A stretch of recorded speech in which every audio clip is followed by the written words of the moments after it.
जो social media भी शामिल है, ये भी नहीं चाहता है कि यहाँ के खासकर गरीब, दबे कुचले, गरीब व लाचार लोग बाबा साहब की मूवमेंट के मुताबिक चलकर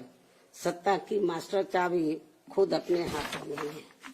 और उसके लिए वे किसी भी हद तक गिरकर अपना गंदा व घिनौना आदि खेल खेलते रहते हैं। इसलिए यूपी का वर्तमान चुनाव परिणाम बीएसपी के करोड़ों लोगों की रात दिन की कड़ी तन मन धन की मेहनत का ये वाजिब फल कतई नहीं है। फिर भी बाबा साहब के अनुयायी पार्टी होने के नाते इस पार्टी के लोगों को अपनी हिम्मत कतई नहीं हारना है, बल्कि पत्थर काटकर रास्ता बनाने का अपना प्रयास व संघर्ष हर हाल में आजीवन जारी रखना है। जबकि ऐसे खराब राजनीतिक हालात बीजेपी ने भी देखे हैं, जब आजादी के बाद से काफी लंबे समय तक देश में राज करने का मौका यहाँ की जनता ने इनको नहीं दिया था, बल्कि यूपी में भी सन 2017 से पहले भाजपा की स्थिति यहाँ कोई खास अच्छी नहीं थी और अब इसी प्रकार कांग्रेस पार्टी भी लगभग उसी हालत से गुजर रही है जिस खराब हालत से पहले भाजपा गुजर चुकी है। इसलिए कल आए चुनाव परिणाम आगे के लिए सबक, जिसके परिप्रेक्ष्य में यहाँ मैं ये कहना जरूरी समझती हूँ कि चुनाव में पूरे यूपी से मिले फीडबैक के मुताबिक जातिवादी मीडिया अपनी अनवरत गंदी साजिशों प्रायोजित मैंने किया हुआ सर्वे आदि कार्यक्रमों एवं लगातार नेगेटिव प्रचार के माध्यम से खासकर मुस्लिम समाज व भाजपा विरोधी हिंदू समाज के लोगों को भी गुमराह करने में ये प्रचारित करके काफी हद तक सफल साबित हुआ है कि बीएसपी भाजपा की बी टीम है तथा ये पार्टी सपा के मुकाबले में कम मजबूती से चुनाव लड़ रही है। ये खूब इन्होंने प्रचार किया, जबकि सच्चाई इसके विपरीत है, बिल्कुल उलट है, क्योंकि भाजपा से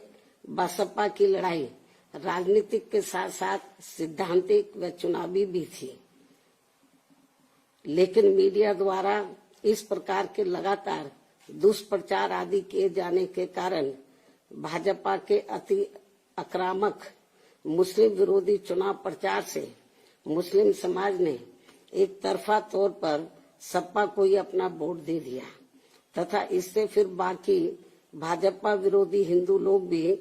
बसपा में नहीं आए। और यदि ये सभी लोग इससे ये स्पष्ट है कि मुस्लिम समाज का वोट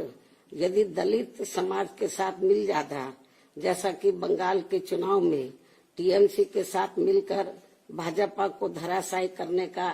चमत्कार परिणाम दिया था, तो फिर वैसे ही परिणाम यहाँ भी दोहराए जा सकते थे। साथ ही ये लोग हमेशा इस तथ्य को ऐन वक्त पर भूल जाते हैं कि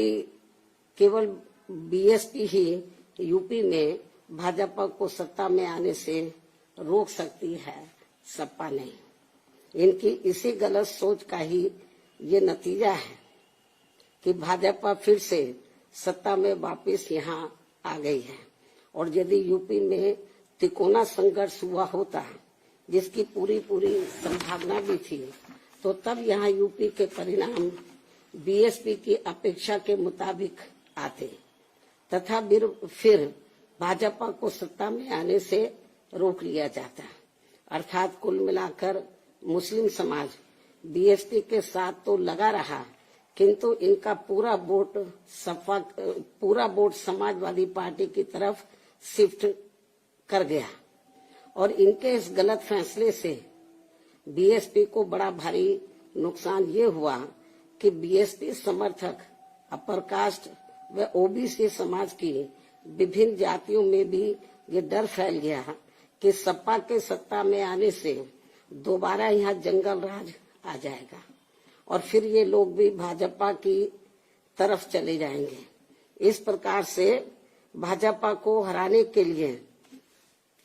मुस्लिम समाज ने बार बार आजमाई हुई पार्टी बीएसपी से ज्यादा सपा पर भरोसा करने की बड़ी भारी भूल की है, जिसकी सजा बीएसपी को मिली है। ये काफी कड़वी व सीख लेने वाली भी है। जिसकी सजा बीएसपी को मिली है कि हमने पे भरोसा किया, जिसकी सजा बीएसपी को मिली है वह काफी कड़वी व सीख लेने वाली भी है। इसलिए इस कड़े अनुभव को खास ध्यान में रखकर ही अब बीएसपी आगे अपनी रणनीति में बदलाव जरूर लाएगी। लेकिन ऐसे हालातों में भी बीएसपी मूवमेंट के हित में संतोष की बात ये रही है कि दलितों में से खासकर मेरे खुद के अपने समाज का वोट हमेशा की तरह इस बार भी अपनी मूवमेंट व पार्टी की लीडरशिप के साथ चट्टान की तरह पूरी मजबूती के साथ खड़ा रहा है। जिन पर मैं कितना भी गर्व महसूस करूं वह कम ही होगा तथा उनका जितना भी मैं आभार प्रकट करूं वह कम ही होगा। और अब मेरी उन सभी से ये भी अपील है कि उन्हें अपना मनोबल बिल्कुल भी नहीं गिरने देना है, क्योंकि बाबा साहब के अनुयायी कभी भी अपनी हिम्मत नहीं हारते हैं तथा वे अपना संघर्ष लगातार जारी रखते हैं। सफलता फिर एक दिन झक मारकर हमारे कदम जरूर चूमेगी। हमें बाबा साहब के कारवा को न रुकने देना है न झुकने देना है। साथ ही हमें ये भी मानकर चलना चाहिए कि अब बुरा वक्त खत्म होने वाला है, क्योंकि पूरा खून पसीना बहाने के बावजूद भी जो यूपी का इस बार परिणाम आया है तो उससे बुरा और क्या हो सकता है। अर्थात पार्टी के लोगों को निराश व हताश कतई नहीं होना है और अपने स्वाभिमान व मूवमेंट की सफलता के लिए पहले की तरह ही पूरे जी जान से पार्टी के कार्य में लगे रहना है। साथ ही इस बार यूपी में पार्टी की अपेक्षा के मुताबिक नतीजे नहीं आने को लेकर फिर से मैं उन्हें ये कहना चाहती हूँ, इस बार चुनाव में मुसलमानों का वोट एक तरफा सपा की ओर जाते देखकर दलित वर्ग में से मेरे खुद के समाज को छोड़कर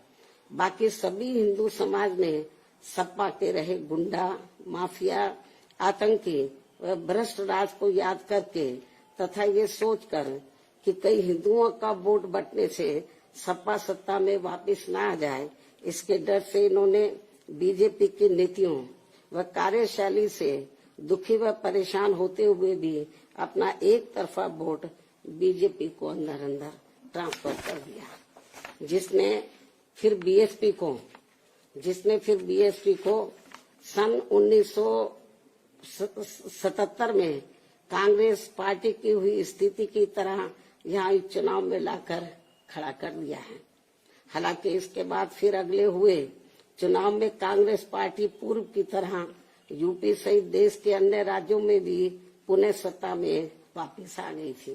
कहने का तात्पर्य ये है कि राजनीति में कभी कभी वर्तमान की तरह ऐसे उतार चढ़ाव भी आते हैं जिससे अपनी पार्टी के लोगों को भी दुखी होकर शांत बैठने की बजाय या इधर उधर भटकने की बजाय बल्कि ऐसी बदली हुई परिस्थितियों का भी मुकाबला करने के लिए अपनी वर्तमान रणनीति में परिवर्तन करके आगे बढ़ना होगा। और इसके लिए बाबा साहब के राजनीतिक जीवन संघर्ष व उनकी सोच को भी ध्यान में रखकर अपनी पार्टी के जनाधार को फिर से कैडर के जरिए आगे बढ़ाना है। साथ ही इस मामले में हमें ये भी याद रखकर आगे बढ़ना है कि कांग्रेस ने बाबा साहब को अपने रास्ते का रोड़ा मानकर इनको सीधे चुनाव में कामयाब नहीं होने दिया था, लेकिन उन्होंने इससे भी अपनी हिम्मत नहीं हारी थी और फिर यहाँ जातिवादी व्यवस्था के शिकार हुए लोगों को एकजुट व संगठित होकर उन्हें राजनीति में आगे आने की भी सलाह दी थी, ताकि फिर वे सत्ता के जरिए अपना खुद का विकास व उत्थान आदि कर सके, जैसा कि हमने यूपी में 4 बार करके दिखाया भी है। साथ ही उन्होंने उस समय कांग्रेस जैसे अन्य उन सभी जातिवादी पार्टियों से भी अलग रहने की भी सलाह दी थी, जिनकी जातिवादी सोच में कोई परिवर्तन नहीं आ रहा था। इसलिए इन सब बातों को ध्यान में रखकर अपनी पार्टी के लोगों को फिर से यह अपनी पार्टी व मूवमेंट को आगे बढ़ाना है। इन्हीं जरूरी बातों के साथ ही अब मैं बीएसपी के सभी छोटे बड़े पदाधिकारियों, कार्यकर्ताओं एवं अनुयायियों के साथ साथ सब समाज के उन सभी लोगों का भी हृदय से आभार प्रकट करती हूँ, जिन्होंने बीएसपी को जिताने के लिए यह रात दिन काफी कड़ी मेहनत की है तथा पूरे तन मन धन से भाजपा को हराने के लिए यहाँ लगे रहे हैं। साथ ही उत्तराखंड व पंजाब राज्य के भी पार्टी के अपने सभी छोटे बड़े पदाधिकारियों, कार्यकर्ताओं एवं अनुयायियों का भी मैं पूरे तय दिल से आभार प्रकट करती हूँ, जिन्होंने वहाँ पार्टी को कामयाब बनाने के लिए अपनी पूरी कोशिश की है। हालांकि इन राज्यों में भी हमें उम्मीद के मुताबिक सही सफलता नहीं मिली है, जिसका पार्टी को काफी दुख व चिंता भी है। वहाँ भी हम लोग वर्तमान जो राजनीतिक हालात चल रहे हैं, तो उसको ध्यान में रखकर हम लोग आगे की रणनीति बनाकर अपनी पार्टी और मूवमेंट को आगे बढ़ाएंगे। और अब मैं इन्हीं जरूरी बातों के साथ ही अब मैं अपनी बात यही समाप्त करती हूँ। धन्यवाद। जय भीम व जय भारत।